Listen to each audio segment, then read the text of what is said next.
On va prier le Seigneur pour remettre le partage de sa parole entre ses mains. Éternel Dieu Tout-Puissant, Père, nous nous réjouissons encore de ce que tu nous as permis ce matin, Seigneur, d'être dans ta présence pour chercher ta face, Seigneur Dieu.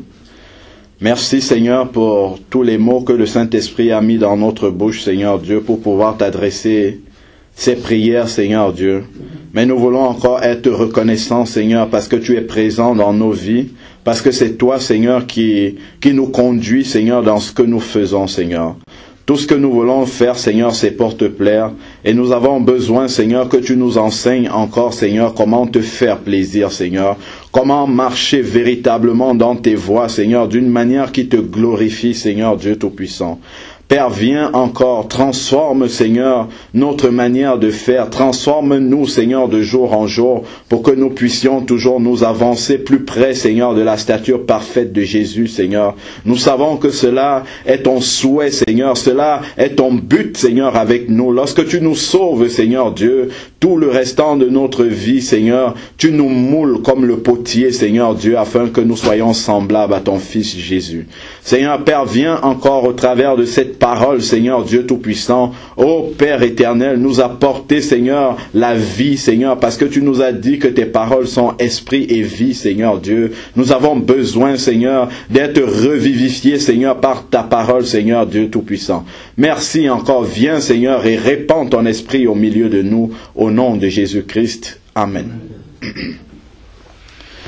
Je veux bénir déjà le nom du Seigneur d'être debout aujourd'hui, parce que c'était vendredi dernier. Subitement comme ça, j'ai deux dents qui ont commencé à me faire mal, et ça faisait très mal. C'est parti en grandissant, on va dire. Et mercredi, j'étais au travail, mais j'ai eu beaucoup de mal à terminer le travail. Quand je travaillais, j'avais mis les deux doigts comme ça dans la bouche. J'étais obligé de mâcher mes doigts parce que les dents, ça faisait très mal. Non, jeudi et vendredi, je n'étais pas au travail. Et vendredi, j'étais voir le dentiste. Et voilà, le Seigneur l'a utilisé pour me soulager les dents. Parce que c'est très douloureux. Et je bénis vraiment le Seigneur pour cela. Amen. Amen. Le Seigneur est fidèle. Nous allons partager sa parole justement dans le chapitre que Frère Jean-Baptiste a évoqué tout à l'heure. C'est dans 2 Corinthiens 5.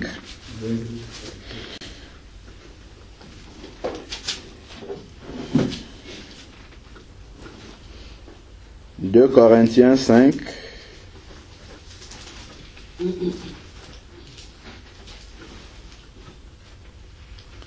Nous allons prendre à partir du verset 11 jusqu'au verset 21. 2 Corinthiens 5, verset 11 jusqu'au verset 21. Ainsi donc, puisque nous savons ce qu'est la crainte du Seigneur, nous cherchons à convaincre les hommes. Quant à Dieu, il nous connaît, et j'espère que dans votre conscience, vous nous connaissez aussi. Nous n'allons pas de nouveau nous recommander nous-mêmes auprès de vous, mais nous voulons vous donner l'occasion de vous montrer fiers à notre sujet, afin que vous puissiez répondre à ceux qui mettent leur fierté dans les apparences et non dans ce qui révèle du cœur. En effet, si nous avons fait preuve de folie, c'était pour Dieu. Si nous sommes raisonnables, c'est pour vous. C'est que l'amour de Christ nous presse, parce que nous sommes convaincus que si un seul est mort pour tous, tous donc sont morts. Et s'il est mort pour tous, c'était afin que ceux qui vivent ne vivent plus pour eux-mêmes, mais pour celui qui est mort et ressuscité pour eux. Ainsi, désormais, nous ne percevons plus personne de manière humaine. Dans une autre version, il va dire, nous ne connaissons plus personne selon la chair. Et si nous avons connu Christ de manière purement humaine, maintenant nous ne le connaissons plus ainsi. Nous connaissons Christ selon l'Esprit. Verset 17, si quelqu'un est en Christ, il est une nouvelle créature. Les choses anciennes sont passées. Voici, toutes choses sont devenues nouvelles. Et tout cela vient de Dieu qui nous a réconciliés par Jésus-Christ et qui nous a donné le ministère de la réconciliation. En effet, Dieu était en Christ, il réconciliait le monde avec lui-même, en ne chargeant pas les hommes de leurs fautes, et il a mis en nous la parole de la réconciliation. Nous sommes donc des ambassadeurs pour Christ, comme si Dieu adressait par nous son appel. Nous supplions au nom de Christ, soyez réconciliés avec Dieu. En effet, celui qui n'a pas connu le péché, il l'a fait devenir péché pour nous, afin qu'en lui, nous devenions justice de Dieu. Amen. Amen. Le titre de ce passage, c'est le ministère de la réconciliation. Donc, quand on regarde la signification de réconciliation, c'est de remettre en harmonie des choses qui étaient séparées. Des choses qui étaient séparées, des choses qui étaient dissolues, on les remet ensemble. C'est ça la réconciliation. Des choses qui se sont séparées, on les remet ensemble. Nous savons que l'homme a été séparé de Dieu depuis le jardin d'Éden à cause du péché. L'homme est séparé de Dieu et seul Jésus est revenu mettre le lien, le ciment entre l'homme et Dieu. Si on enlève Jésus, l'homme ne peut plus être en contact avec Dieu. Voilà. Donc Jésus est ce lien-là. Et tous ceux qui n'ont pas encore remis leur vie entre le Seigneur, cette séparation est toujours là. Il y a un fossé entre Dieu et eux. Et nous savons que s'ils meurent dans cet état-là, ils vont continuer à rester sans Dieu. Comme nous le savons bien, sur la terre, il y a deux catégories d'hommes. Devant Dieu, il n'y a que deux catégories d'hommes. Quand je dis homme, c'est avec grand H, hein, donc avec les femmes aussi. Il n'y a que deux catégories d'hommes. Il n'y a pas seulement les hommes et les femmes. Puisque Dieu dit que dans le Seigneur, il n'y a plus ni grec, ni juif, ni homme, ni femme. Donc nous sommes tous pareils devant Dieu. Mais devant Dieu, il y a deux catégories de ces créatures, on va dire ça. Il y a celles qui sont sauvées et celles qui ne sont pas sauvées. Il y a celles qui sont sur le chemin étroit et resserré qui mène à Sion dans l'éternité, et il y a ceux qui sont sur le chemin large. Ce sont les deux chemins qui sont devant Dieu. Quand Dieu voit, il voit ceux qui marchent sur le petit chemin et il voit ceux qui sont sur le grand chemin. Et Jésus nous a dit que sur le grand chemin, il y a beaucoup de personnes qui... Je crois que les gens se bousculent sur ce chemin-là. Le chemin est large, mais les gens se bousculent encore pour marcher sur ce chemin-là. Alors que l'autre route à côté qui mène à Sion, le chemin est étroit, il n'y a personne sur la route. Ceux qui marchent doucement, doucement mais sûrement. Quand ils tombent, le Seigneur les relève. Alors, revenons à notre texte.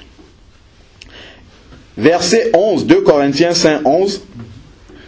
Ainsi donc, puisque nous savons ce qu'est la crainte du Seigneur.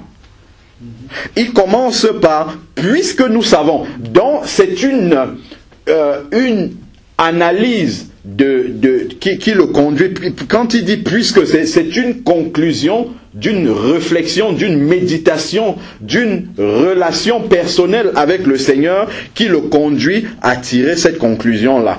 puisque nous savons ce qu'est la crainte du Seigneur. Nous lisons dans Acte 17 du verset 30 au verset 31 que Dieu en tout lieu appelle les hommes à la repentance. Pourquoi il appelle les hommes à la repentance?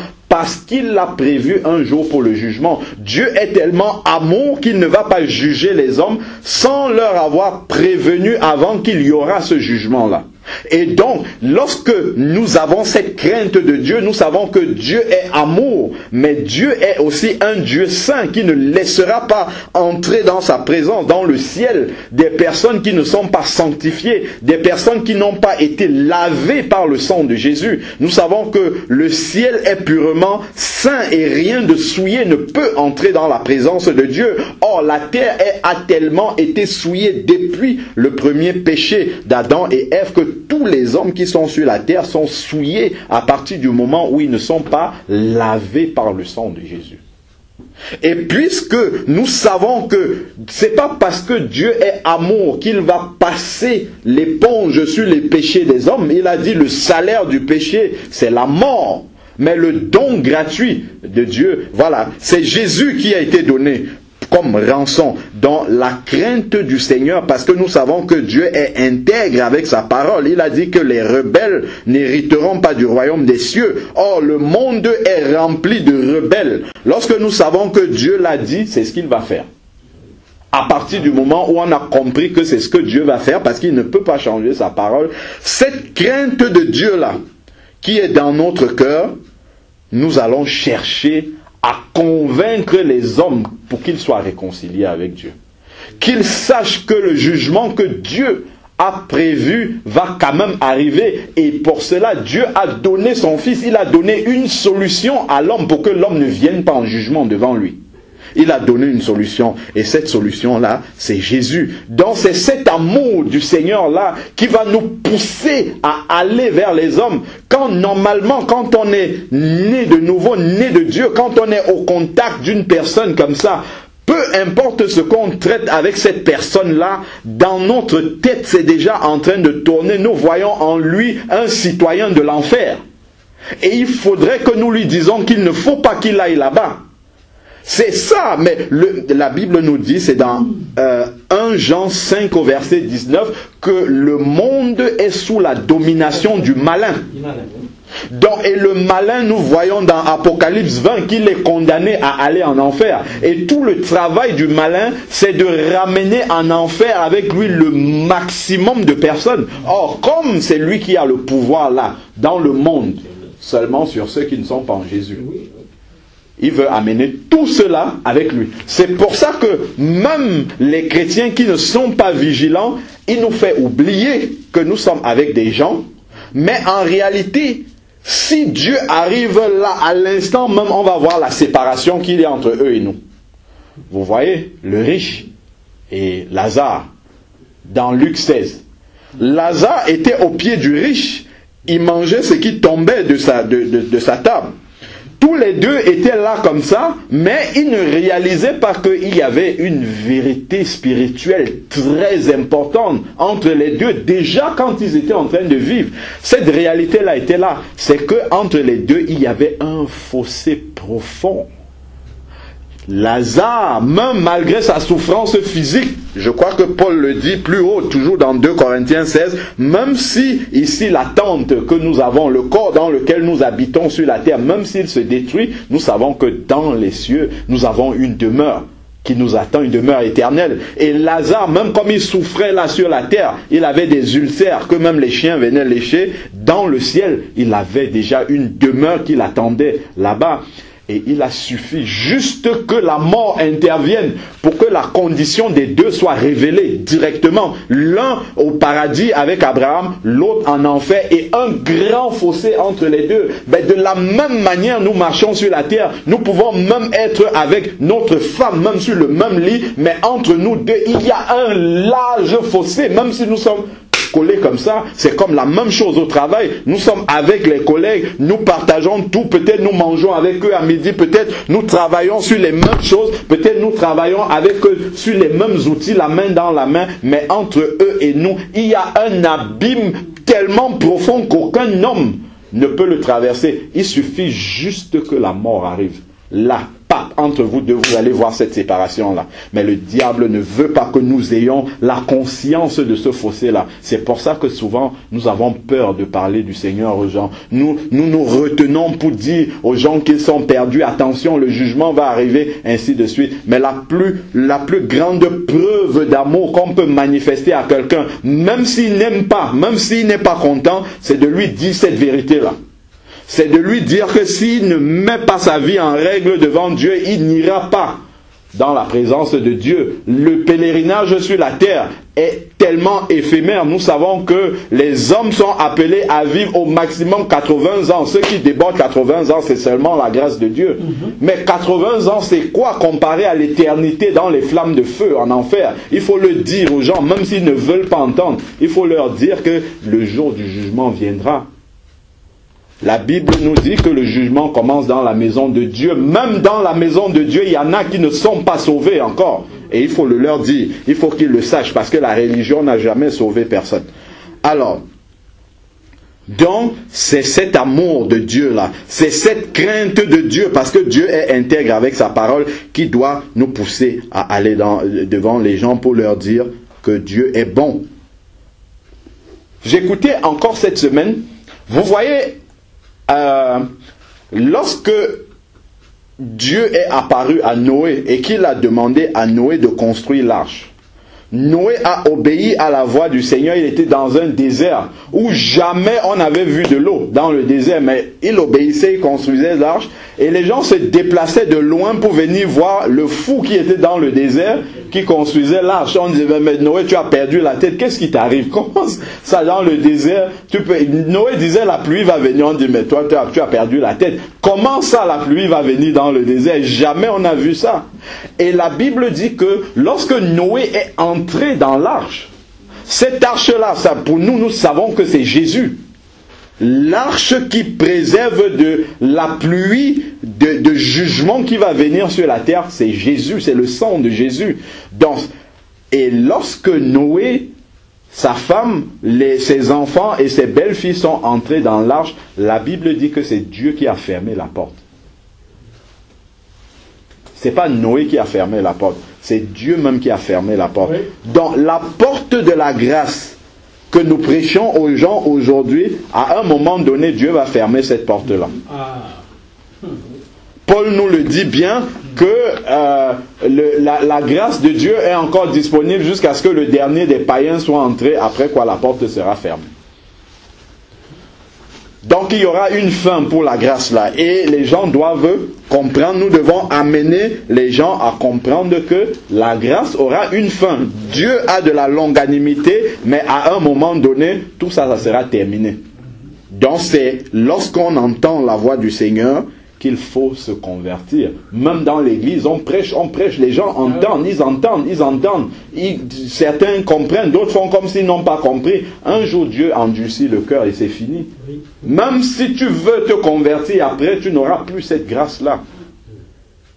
Parce que Dieu, il prend un temps pour parler à chacun. Après, à un moment donné, il te laisse. Il te laisse dans ta condition, il ne te parle plus.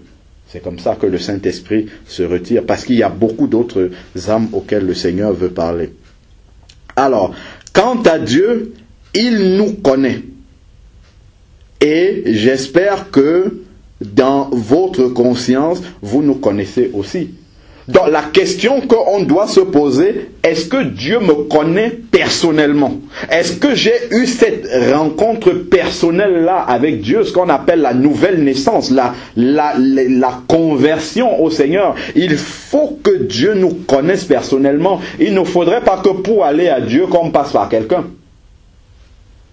Nous savons que Jésus est le chemin, la vérité et la vie. Seul Jésus nous permet d'arriver à Dieu et personne d'autre. Il ne faut pas qu'on compte sur un frère pour arriver à Dieu. Il ne faut pas qu'on compte sur un prêtre pour arriver à Dieu. C'est directement par Jésus que nous devons arriver à Dieu. Mais il faut qu'on ait cette relation, cette intimité personnelle-là avec Dieu. Cette communion personnelle avec Dieu. Dieu nous connaît. Donc, pour aller déjà parler aux autres de Jésus, il faut que Jésus nous connaisse déjà. Et ensuite, on peut amener les autres à Jésus. Nous voyons la Samaritaine. La Samaritaine n'est pas d'abord allée annoncer qu'elle avait vu Jésus. Elle a d'abord dû le rencontrer. Quand elle a rencontré Jésus, à ce moment-là, Jésus ne lui a rien dit. Il ne lui a pas dit de faire quelque chose. Elle est partie toute seule, trouver les gens au marché pour dire j'ai rencontré un homme qui m'a dit tout ce que j'avais fait.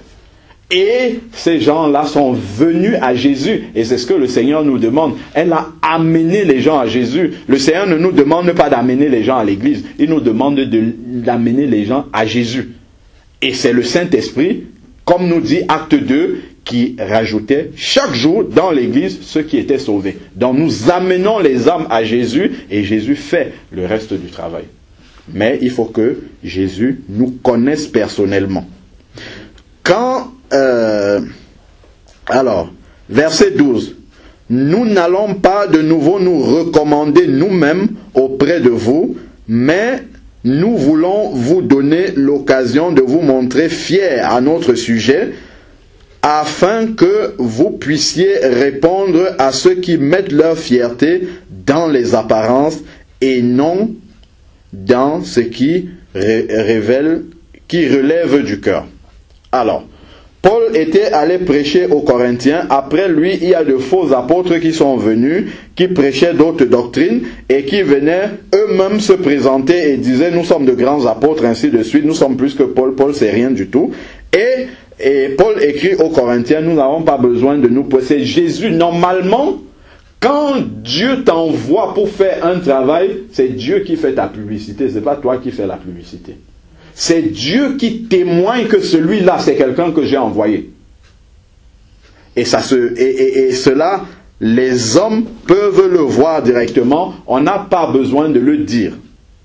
Alors, beaucoup de personnes, c'est sur l'apparence qu'ils veulent montrer qu'ils viennent de Dieu. C'est dans ce qu'on voit extérieurement, mais dans le cœur est tourné sur eux-mêmes. C'est eux-mêmes qu'ils veulent mettre en avant. Ils travaillent pour leur propre compte. En réalité, ils travaillent pour le diable, ils ne travaillent pas pour Dieu. Ils travaillent pour leur propre compte. Parce qu'ils veulent se mettre en avant. Tout est dans l'apparence. Si vous voulez voir un vrai serviteur de Dieu, il faut l'observer correctement. Comment est-ce qu'il communique la parole de Dieu? Comment est-ce que la simplicité dans laquelle il veut communiquer le message de Dieu, ce n'est pas avec beaucoup de folklore autour de lui. Ça, c'est pour attirer les regards sur lui.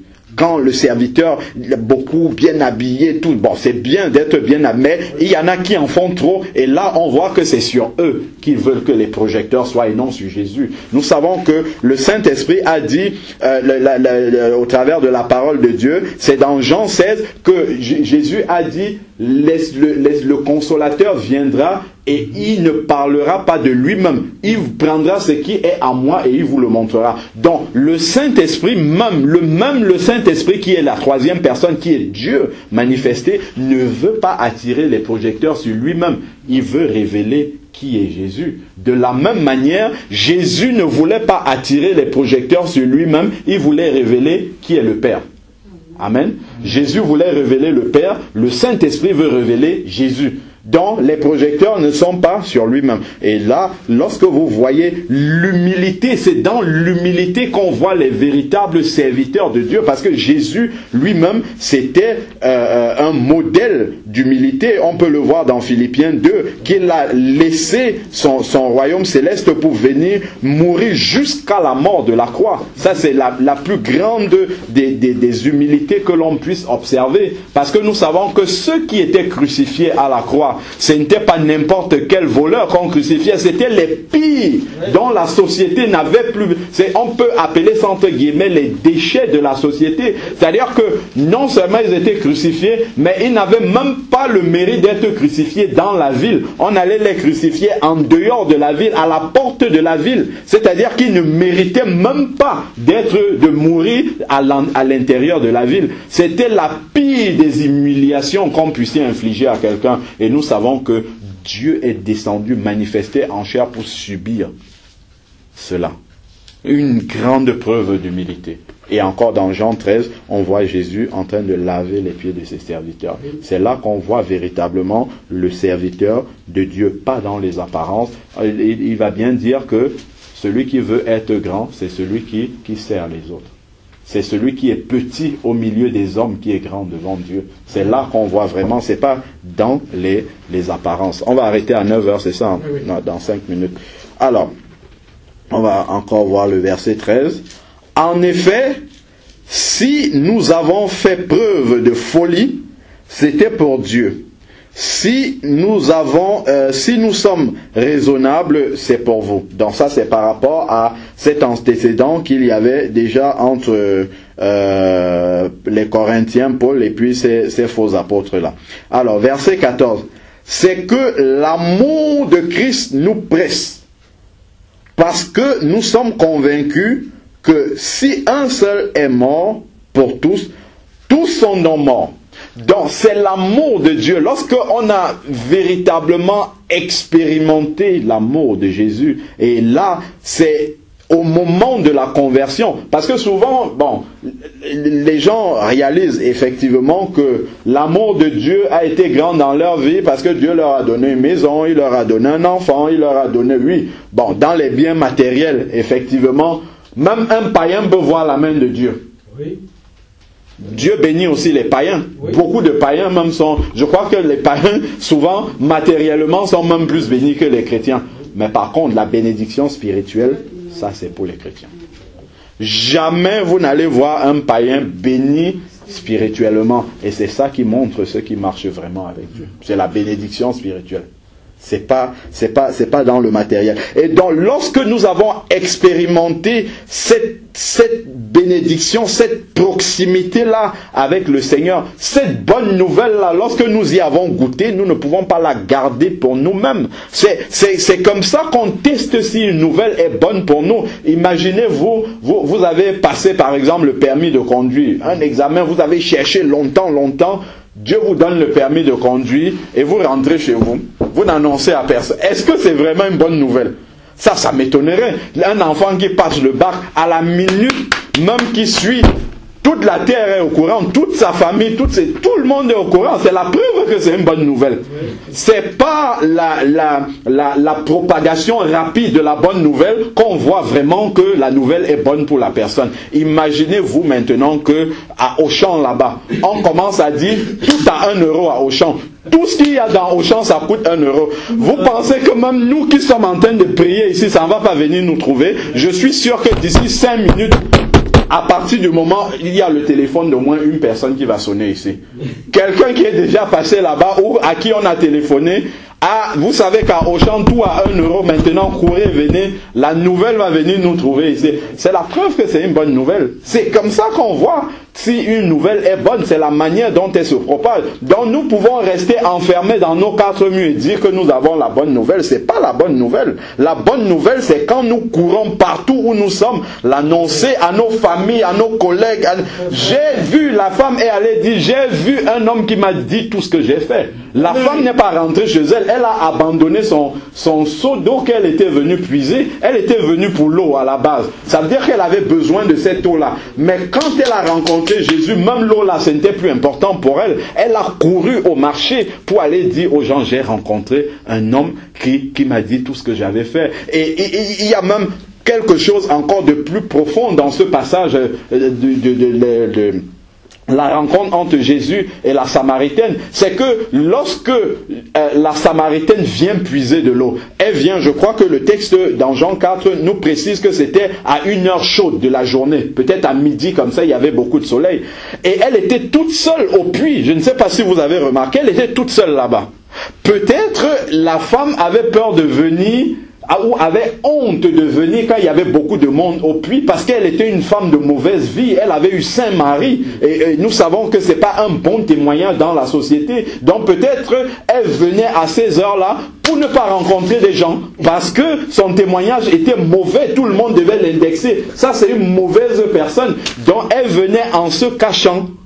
Mais quand elle a rencontré Jésus, Jésus lui a fait oublier son passé, il a effacé totalement son passé. Quand elle a rencontré Jésus, elle n'a même plus pensé que les gens du village ne veulent pas me voir. C'est elle maintenant qui allait les trouver, alors qu'avant d'avoir rencontré Jésus, elle se cachait. Elle se cachait, mais une fois qu'elle a rencontré Jésus, c'est elle maintenant qui allait trouver les gens au marché pour dire, j'ai rencontré quelqu'un qui m'a dit tout ce que j'avais fait. C'est la preuve que c'était une bonne nouvelle. Cette nouvelle-là était beaucoup plus bonne, entre guillemets. Elle était tellement bonne que la honte qu'elle avait vis-à-vis des Samaritains est tombée. Elle a oublié qu'elle avait honte. Amen. Elle a surmonté cette honte-là par la bonne nouvelle. Vous savez, même si, je veux dire, dans le monde, les gens, par exemple, vous ne parlez pas à quelqu'un longtemps. Ça, ce sont les gens du monde qui font ça. Vous ne parlez pas à quelqu'un longtemps. Mais le jour où vous apprenez peut-être que cette personne-là, quelque chose de bien est arrivé, vous allez quand même, ou bien quelque chose de bien vous est arrivé, vous allez penser même à cette personne qui est votre ennemi pour l'appeler, pour lui dire, tiens, il y a ça qui s'est passé dans ma vie. Vous allez oublier toute la rancœur, toute la haine, tout ça, ça va tomber. Pourquoi? Parce que la bonne nouvelle est au-dessus de tout ça. C'est ça qui montre que c'est une bonne nouvelle. Nous pouvons admettre, nous pouvons confesser de notre bouche que c'est une bonne nouvelle, mais si nos actes ne prouvent pas que réellement c'est une bonne nouvelle pour nous, c'est que ce n'est pas une bonne nouvelle. Il faut la preuve, il faut le témoignage personnel que c'est réellement la bonne nouvelle que nous vivons. Nous allons continuer la prochaine fois. Prions le Seigneur. Amen. Éternel Dieu Tout-Puissant, Père, nous te bénissons encore pour la richesse de ta parole, Seigneur. Merci parce que tu nous as remplis encore, Seigneur, ce matin. Seigneur, de cette petite portion de parole, Seigneur Dieu, qui est tellement, Seigneur, enrichissante, Seigneur Dieu Tout-Puissant. Merci, Seigneur, pour le dépôt encore que tu as mis en nous, Seigneur. Nous avons besoin que tu nous révèles encore davantage ta parole, Seigneur. Que tu nous montres, Seigneur, véritablement que ta parole est une bonne nouvelle, que nous ne devons pas garder pour nous, que nous ne devons pas cacher, Seigneur, que nous ne devons pas avoir honte de l'évangile, Seigneur Dieu Tout-Puissant, mais que nous devons être comme cette Samaritaine-là, Seigneur Dieu, qui se cachait, Seigneur, du monde parce que sa vie était souillée, Seigneur Dieu. Mais lorsqu'elle t'a rencontré, la bonne nouvelle a été tellement forte, Seigneur, pour elle, qu'elle a oublié, Seigneur Dieu Tout-Puissant, ô Père, qu'elle était une femme de mauvaise vie, parce que la rencontre avec toi, Seigneur, transforme tout, Seigneur, change notre identité, change totalement, Seigneur, ô Père, Seigneur, notre vie, Seigneur Dieu Tout-Puissant, et nous voulons aller aussi, Seigneur, au contact de ceux qui ne te connaissent pas pour dire combien tu es bon, combien tu es grand et que tu peux tout recommencer, Seigneur, dans toutes les vies, Seigneur, des êtres humains. Nous te bénissons encore au nom de Jésus-Christ. Amen. Amen. Amen.